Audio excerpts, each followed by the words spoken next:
Welcome to this video on OCR exam questions. We will be looking at the topic of network threats. This is the fourth section in paper 1. This is a topic where it's going to be all about learning concrete facts, identifying what the risks are for employees or for, in your case, maybe students, what kind of risk exists, and then what do we do about it in terms of trying to fix those risks. And then you need to apply it to the scenario that you've been given. For this question here, we've got a doctor's surgery stores hundreds of patients' details on its computer network. So our scenario is a doctor's surgery, and they're storing lots of information on their network. The surgery is concerned about the security of its patients' sensitive medical data. Could be thinking about things like, well, there's real Data Protection Act issues going on here, and we want to keep that data secure. Identify 3 errors that the surgery staff could make. So what kind of things that the surgery staff might make, obviously not deliberately, by accident, that may endanger the security of the network, and outline a procedure that can put in place to prevent each error. So we're identifying what kind of threats that could exist, and then we're also thinking about how could we fix them. So trying to do both at the same time here with this scenario. So an obvious issue is the problem of malware. Now this is not linked to the question directly, but what does malware stand for? Malicious software. And we've got a few different types of malware that could exist. What are some of the types that could exist? Well, ransomware could be one. So reviewing these, we're looking at reviewing malware. These are the different types of malicious software. We could be looking at Trojans. Remember, that's software that's performing some tasks you want it to, maybe like a media player. In the background, what's it doing? It's doing something not so good. Maybe it's installing a keylogger or a virus. Ransomware. So that will be where you have software that will encrypt all the data. Not in a helpful way, because it's encrypting it and they have the key. And if that hit a hospital, the issue would be is that they won't be able to access their data, and then they ask for Bitcoin to get the cipher key to unlock it. Spyware, spying on the stuff that they're doing, seeing what websites they're going at, maybe even things like accessing the webcam. Viruses, so these are going to be attached inside other files, and they'll spread, causing all kinds of mischief. And worms, these are files that can exist on their own, causing malicious things to happen to the system and spreading. So this is malware. So one of the issues is malware. What ways could this malware get into the hospital? What ways could it happen? So talking about ways in which we could get in there, we could talk about a concept called phishing, and that's with a PH. That's when we're using social media to send an email asking you to click on a link. You click on that link, you put in your details, and then they're going to get access to your things like your logins and stuff. And maybe they could use that to create a problem.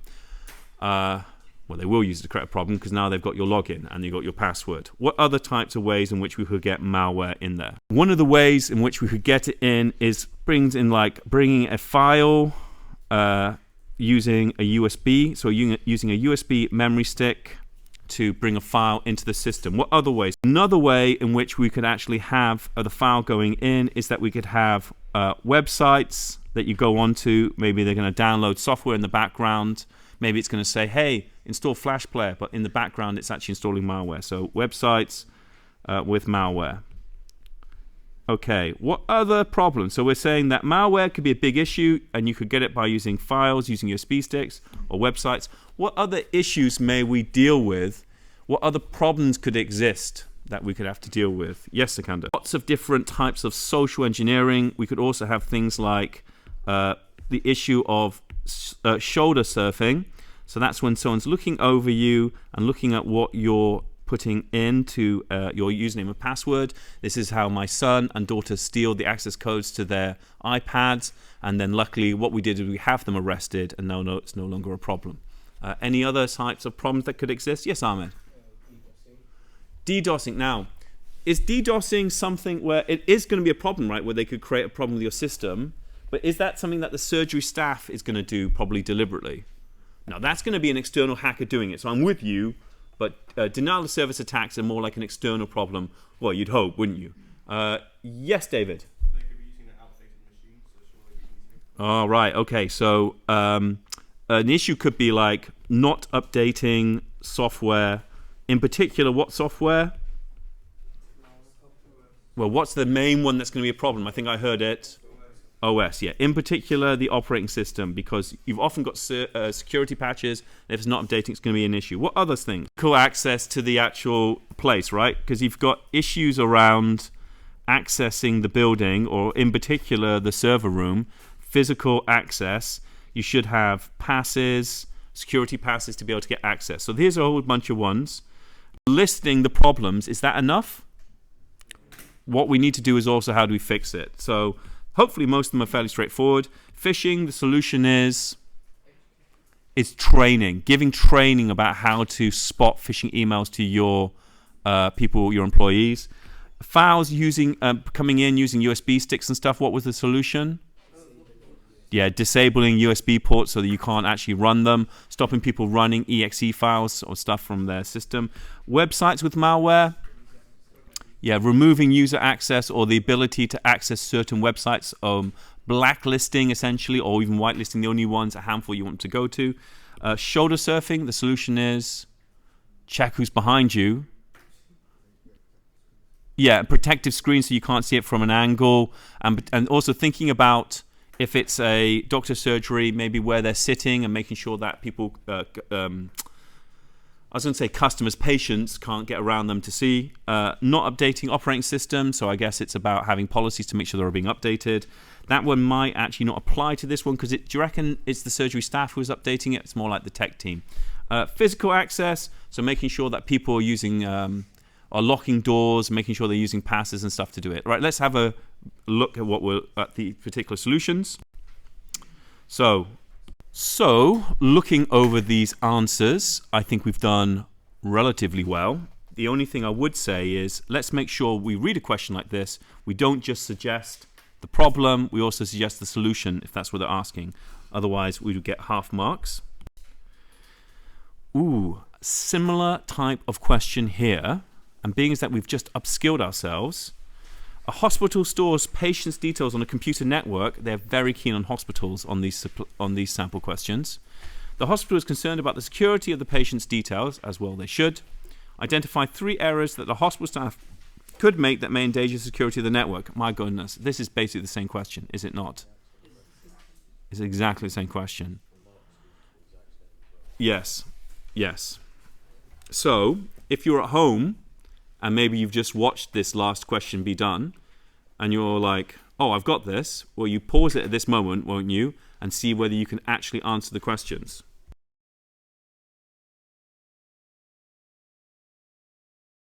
So this question is again about identifying and preventing vulnerabilities on a network. A hospital, isn't it always a hospital, stores patients' details on its computer network and it's concerned about the security of its patients. Staff already use a strong password. So one of the things it's put in is it's said, if people use strong passwords, then it's going to make it more difficult to, how would you crack a password if it's not strong? By using brute force to try every combination. Explain with reference to system security 3 other ways the hospital could protect the network system. And I think this is slightly different to what we did earlier. This one it's saying, what ways can you put in place? What technologies can we put in place? I'll give you a clue. Here's one. It starts with hello, something happens, and then it becomes like, yes, there we go. Here's another one. This is something that might sit between you and it. Do not be intimidated by the fact that I can draw at such an amazing skill level. One day you may want to. And then you will, yes. Oh, I should have done, you know what I should have done? Yeah, there you go, done. There you go. Do you know what? We talked about a couple of them. You'll need to describe how they're used.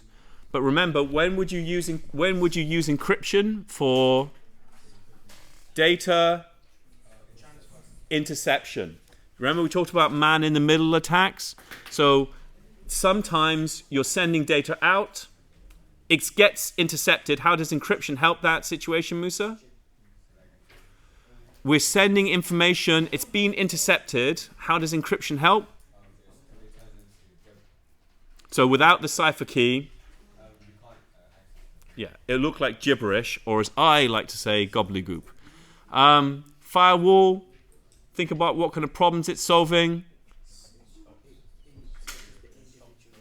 It searches the individual packets, and it's trying to pick up that packet before it's got back. So let's say you've gone to a malicious website. It's trying to identify that to stopping you just to drop off some passwords. Hey, that's two. Can anyone think of a third? Users access levels, very good. So it's trying to prevent you accessing files, or for instance, at the school here, can you see staff resources? No, you can't. So it's removing your access from accessing certain files from you being able to see it. Fantastic. So let me have another go at talking about what a firewall actually does. It's essentially a combination of software and hardware which shuts down access to the network. Imagine you're on this side of the network with your computer. This could be the trusted network because it's internal and you trust what's happening. And on the outside, this person here, they're in red and they're not trusted. Not only are they not trusted, they want to supply you with malware on your systems. When you send data out to this untrusted part of the network, represented by this shaded red arrow, the firewall will check this data. Now, what is data broken down into?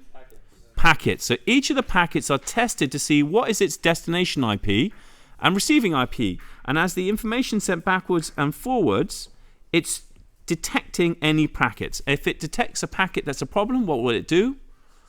It will drop it to protect the network from this unknown data. Now, the other thing it does is it shuts down ports. Do you see there's only a tiny opening here? Yeah, that is the technical term for it when you're detecting what's on the packet, that's right. On here, all ports are shut down, let's say, except for maybe port 80, which is the port used for HTML, HTTP transfer. And that way, if it's an unknown origin, you can't get in. It is literally blocked. That's firewalls. Okay. Reviewing our answers, we've talked about several of these things, and we've missed out a really obvious one. I must admit, I also didn't see it. So we've got, I'll highlight in green, we got firewall, and we're saying prevents unauthorized access. We've got encryption. Any intercepted data is rendered useless because you can't see it. And user access levels. Users have restricted access. What we missed out is installing anti-malware. So that would be sort of antivirus software, which removes by putting it in where? Where does it put it in? In quarantine. Right, absolutely. Which is a section of your hard drive that it doesn't allow you to go onto. So that's when we missed out, which is actually fairly obvious when we think about it, isn't it?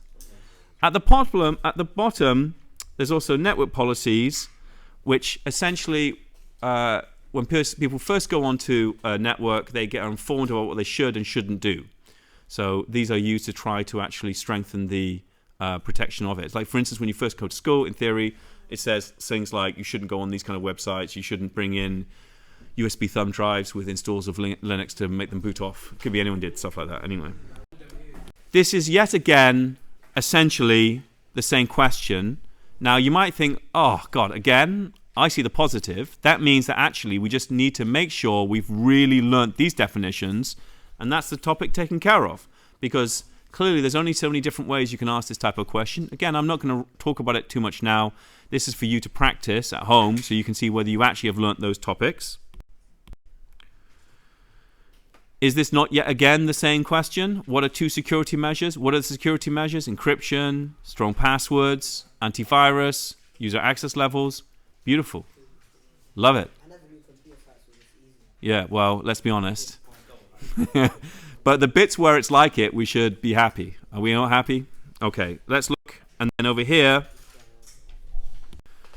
So looking at this question, it's actually linking network security with our knowledge about operating systems.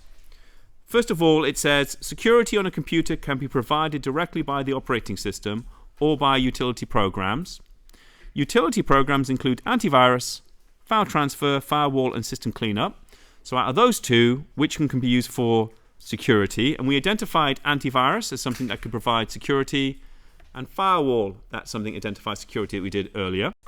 Okay, let's have a look at some of these answers.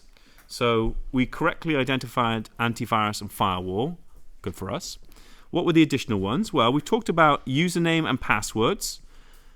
What do? Well, it only allows you to use the system. Of course, it could also be any biometric, could apply for the same situation. We discussed in class, but I don't think I did it on the video, the idea of encryption.